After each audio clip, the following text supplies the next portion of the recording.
गोजोन बेलासिनि बयखौबो बर' निउसनि गोदान खौराङाव बरायबाय। आसा खालामो नोंथांमोना खौरांखौ जोबजाबसिम नायलांगोन। अन्नानै चेनेलाव गोदानै फैदोंबा शेयार आरो साबस्क्राइब बानायदो। दिनैनि गोदान खौरांफोरावनो दङ। बंसिगाव गामिनि सानसोरां ब्रह्मआ गोमाना दं होननानै खौरां मोननाय जादों।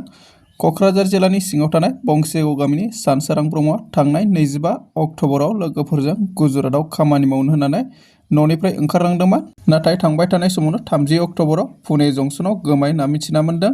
बेनिखायनो सानसोरां ब्रह्मखौ सोरबाफोर बहाबा नुसनबायदोंब्ला जानबुं नम्बर 6300638055 एबा 9864560250 आव फोरमायहरनो खावलायदों नखरनि सुबुंफोरा।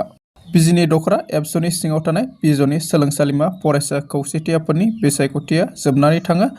बिजिनि सोलोंसालिमा दालाइ बर' फरायसा आफादनि मददजों लोगोसे एबिएमसु आरो एबिबिवाइएसएफ जथायै बे बिसायख'थियाव बाहागो लायो।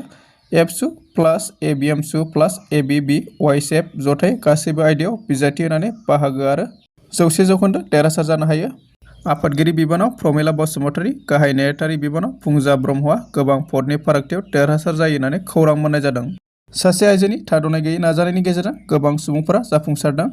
गसाइगाव सर' एयार बड'लेण्ड मुंनि मोनसे आफाद गायसननानै मनमोहन सिं चौधुरिया गसाइगाव महकुमानि गुबुन गुबुन बाहागोनि सेंग्रा सिख्लाफोरखौ बिरखं सिबिथायनि बिथिङाव फोरोंथाय होनायनि राहा खालामदों, जायनि गेजेरजों बिटिसि ओनसोलनि लेखा गोरों लाइमोनफोरखौ गोजों इयुन दाफुंनो खाबु होनाय जादों होनना खौरां मोननाय जादों।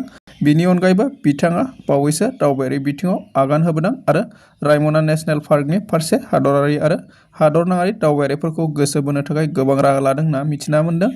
बिथांनि गोख्रों नाजानायनि गेजेरजों आरो मोनसे इन्टारनेशनेल एयारलाइननि हेफाजाबजों रुबुसि बिरखं गाथोननिफ्राय खम समनि गेजेरावनो एयार टेक्सि आरो एयार एम्बुलेन्स सिबिथायखौ जागायनाय जागोन होनना मिथिना मोन्दों।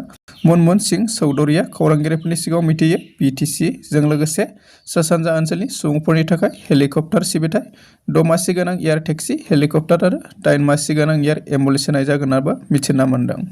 एसटि मोननांगौखौ लानानै हानजा सुरनाय हाबाफारि लादों। कच राजबंशी हारिया 2026 मायथाइयाव जेरैखिजाया एसटि नांगौ नङाब्ला 2026 आव बिजेपिखौ आसामनिफ्राय आउट खालामगोन होनना हुमखि होयो बिथांमोना। तामुलपुर जिल्लानि कुमरिकाटा 3 नं अन्थाइबारि गामिनि आबाराम बसुमतारीया हाग्रानि मैदेरजों जिउ खहा जादों होननानै खौरां मोननाय जादों। तामुलपुर जिल्लानि कुमरिकाटा हाग्रा बिफाननि आवथायाव गोग्लैनाय बगाजुलि 3 नं अन्थाइबारि गामिनि 73 बोसोर बैसोनि आबाराम बसुमतारीया हाग्रानि मैदेरजों जिउ खहा जायो। साधारन खामानि मावनानै गावनि नखरखौ खुंबोनाय आबाराम बसुमतारीया मैया मोनाबिलिनि समाव माइ हानाय हाजिरानि खामानि मावनानै न'आव फैबाय थानाय समावनो हाग्रानि मैदेरजों दुखुनांथावै बुथारजायो होनना मिथिना मोन्दों, जायनि थाखाय ओनसोलनाङैनो दुखुनांथाव थासारिया सोमजिदों। हाग्रानि मैदेरनि उदखारजों हरखाबै बेफोरबायदि गाथारलांजानायखौ गोथौयै दुखु मोननायखौ फोरमायदों गामिनि रायजो राजाफ्रा। लोगोसेनो नखरनि सुबुंफोरनो सोरखारारि अनसुंथाइ होनो खावलायदों।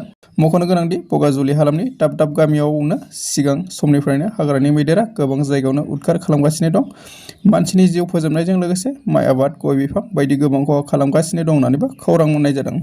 थुलुंगानि थान्दै महेश्वर मुसाहारि फोथाय पुन्जि आरो बिजिनि दख'रा एबसुनि बानजायनायाव थुलुंगानि थान्दै महेश्वर मुसाहारिनि 25थि मुंख्लं सान एबा रुफाथि मुंख्लं सान फालिनायजों लोब्बा लाखिनानै बिजिनि दख'रा एबसुनि सिंनि दालाइ एबसुनि गेजेराव थुलुंगानि थान्दै महेश्वर मुसाहारि बुलुर बादायलायनाय हाबाफारि खुंनाय जादों। बे हाबाफारिखौ बेखेवनायो सुबाइजार समस्ति बारग' एमसिएलए मुर्सि प्रभात बसुमतारी बिथाङा। बे हाबाफारियावनो बाहागो लायो थुलुंगानि थान्दै महेश्वर मुसाहारिनि फोथाय पुन्जिनि आफादगिरि ललित बसुमतारी, नेहाथारि रबिन गोरा बसुमतारी, बिजिनि दख'रा एबसुनि आफादगिरि सुबिलाल दैमारि आरो दालाइ एबसुनि गासै बिबानगिरि बिथांमोना।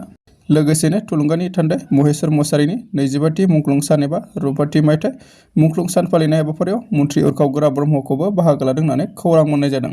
कामरुप मेट्र' खौसेथि बर' सुबुं गौथुम एबा इउबिपिएफ आफादनि 3थि बोसोरारि जथुम्मानि गेवलां मेला बाथौफुरि गुवाहाटीआव जानानै थाङो आरो बिटिआरनि बायजोआव जोनोम मोननाय बड' पिपल्स पार्टी राजखान्थि हान्जाखौबो दाफुंनाय जायो।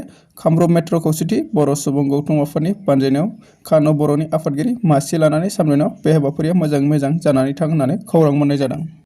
दासिमनि खौराङा एसेनोसै। अन्नानै खौरांखौ मोजां मोनदोंबा लाइक, कमेन्ट, शेयार आरो साबस्क्राइब बानायदो।